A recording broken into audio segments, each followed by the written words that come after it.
Hello there, this is Magenta Pixie, and I would just like to go through a comment actually, that someone made recently on one of my social media groups. So someone said to me, Magenta, how about reframing anxiety as excitement? They feel the same in the body. So this was in response to quite a few posts from people saying that they were feeling anxiety for the first time in ages over the last few days. And a couple of people had dealt with anxiety years ago, so they were surprised that this was coming up again. So this person said, how about reframing anxiety as excitement? They feel the same in the body. So I replied, and this was my reply. Whilst these emotions are the flip side of one another, it's incredibly difficult for anyone to shift severe anxiety into excitement. A facilitator, healer, counsellor, doctor, or some form of therapist or medical assistance is needed for the person at that stage of severe anxiety. Mild anxious feelings within a spiritually aware, empathic individual, well, they can indeed do as you say and flip or transmute from anxiety to excitement. This is adept, advanced work, in my opinion, and not suitable for severe anxiety, as I said, or panic disorders. Also, before you transmute, be aware that anxious feelings are there for a reason. Their presence is a message. So awareness of that and integration is needed first or simultaneously too. So that was my reply. So what I'd like to know is, do these emotions of anxiety and excitement feel the same in the body? Are they two sides of the same coin? Well, I presented this question to the 9, and this is what they said. Indeed, these emotions are mirror images of one another, one the equal and opposite reaction of the other within polarity. They are, as you put it, the flip sides of one another, or indeed two sides of the same coin. However, we speak here of stand-alone frequency, that is a kinetic movement within the same frequency band. When these are experienced within an individual, it is only truly the deeply empathic soul with spiritual awareness and the ability to feel energies and frequencies that is aware of the parallel opposing polarities of these emotional states as an experiential flow. For they are felt unhindered and pure as emotion, despite the fact that anxiety would be classed at being upon the lower end of the scale, if you will, or indeed within the negative polarity. Within the one that does not have free-flowing spiritual energies moving through the meridian systems and core node points of the body, then that individual holds anxiety with adjuncts, indeed for same, many adjuncts. Excitement is also added to with other harmonics or fragmented, distorted emotion, taking the core of these original frequencies as kinetic movements from organic waveform into a new distorted and unrecognizable structure. So I feel the 9 are saying the same thing that I said. What they're actually saying, though, is that if someone feels the emotion of anxiety or the emotion of excitement, it's just that pure emotion. If that individual is spiritually aware and is someone who's been working with a spiritual discipline and has dealt with trauma, that emotion is felt in its pure state, regardless of whether it's the negative or the positive version of it. I feel this is what the 9 is saying. And then what they're saying is if someone is not spiritually aware, as in doesn't have free-flowing spiritual energies moving through the meridian systems and core node points of the body, so they don't have flow running through them, when they feel anxiety, it's with adjuncts, as in add-ons. There's extra things. There's anxiety plus this and plus that. And excitement is the same. It's excitement not in its pure form. It's got these other harmonics or fragmented, distorted emotion added to it. So it takes the pure emotion away from its pure form into something new, distorted, and unrecognizable is basically what they're saying. So I do think they're saying the same thing that I said, that you need to be an adept with empathy with self before being able to recognize that these emotions are the same and that they do feel the same in the body. It's the frequency that's the same, as the 9 said, not the way the emotion is experienced as a blanket experience within all souls. It takes spiritual awareness for these individuals to recognize and transmute this from anxiety into excitement. Yet it is a tool open to those who are master empaths, if you will. So someone replied to my reply, and this is what they said. Magenta, there is a difference between excitement and anxiety in my body. I can feel excited, nervous at times, usually when I'm about to expand in a positive way in an area of my life where I've had no previous experiences. Anxious, nervous can be different. Things like trauma energy that needs to leave my body, or it's my body's alarm system saying, stop, don't do this. To flip the narrative by reframing certain feelings or sensations can be really harmful. So this is what this person said. This is this person's subjective opinion. And I do feel that this person knows themselves very well. They know what is excited nervous. They know what is anxious nervous. They know how it's connected to trauma energy, or where they're about to expand in a positive way because they don't have that experience in their life thus far. So this person is very self-aware.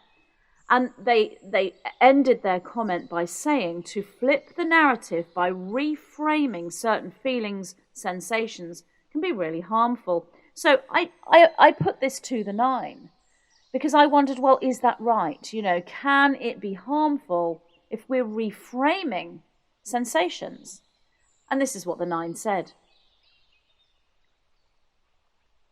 Without correct aligned integration, then even more trauma can set in, taking anxiety into an even deeper place, as in increasing the anxiety for the individual, as the flipping or reframing becomes that which you call spiritual bypassing, which in truth is transcendence without integration. To say this is harmful would indeed be subjective, but with potentially additional trauma and more of a psychological discordance, then one could put it this way. However, with correct aligned spiritual discipline, awareness, empathy, and self-knowing, as in self-awareness, this would be a workable model for a self-healing in this sense, without accruing additional trauma, as the integration would allow for true release rather than suppression.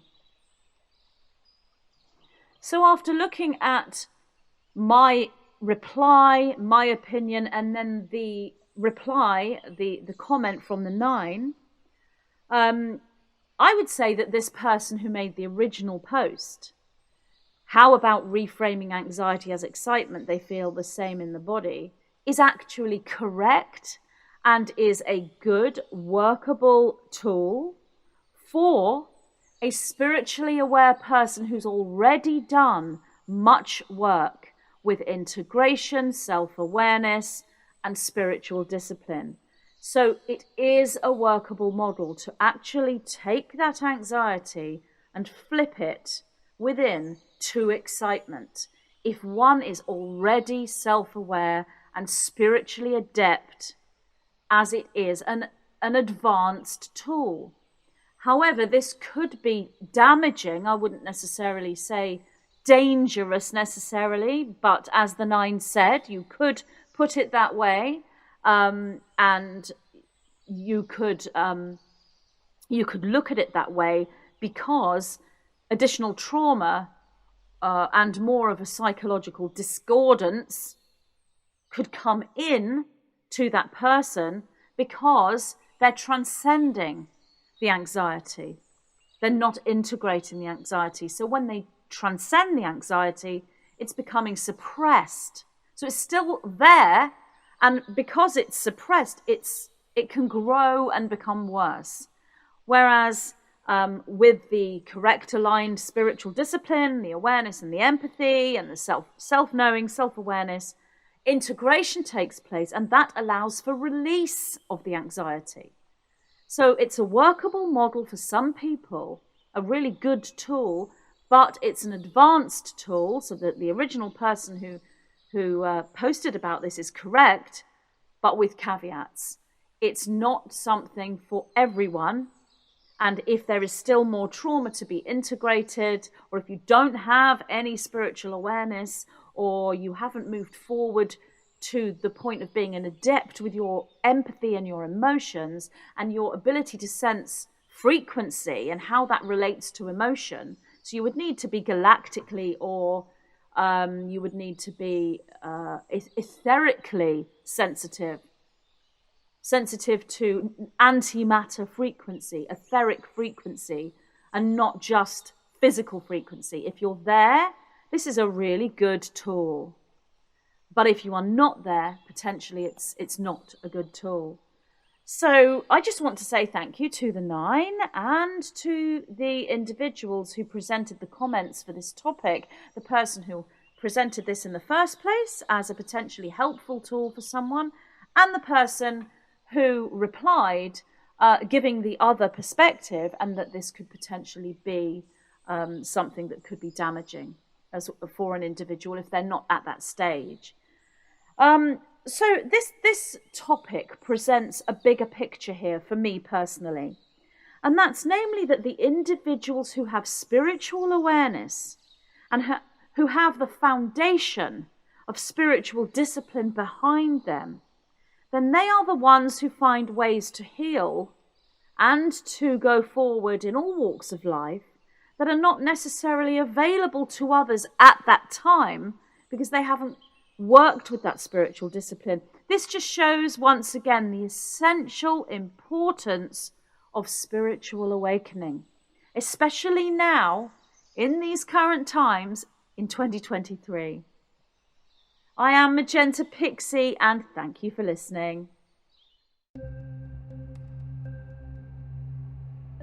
I am just so happy to be able to announce to you that my new book is available. The Diamond Codex and the Quartz Key, accessing the accelerated Stargate system through crystalline transformation of the genetic code. What does it mean to transmute one's DNA from carbon-based to crystalline within the context of spiritual enlightenment and physiological evolution? Practical templates for photonic light gene expression, alchemical unification, and light body activation are provided within this channeled transmission, delivering this codex at a time within humanity's awakening and expansion when synchronicity is abundant. The mysteries of the accelerated Stargate system as an intelligent living infinity structure call the starseeds of Earth to remember why they are incarnated here and what they came here to do. The downloads, epiphanies, and realizations that will organically come to each starseed as they immerse themselves within this sacred text are catalysts for those memories. Introducing Dreamwalker, the story, presented through my interdimensional dialogue with the monadic light structure that is the white-winged collective consciousness of 9. This book has been such an absolute delight and joy to transcribe from the 9, and I truly hope you enjoy reading it. Available in paperback, hardcover, and Kindle.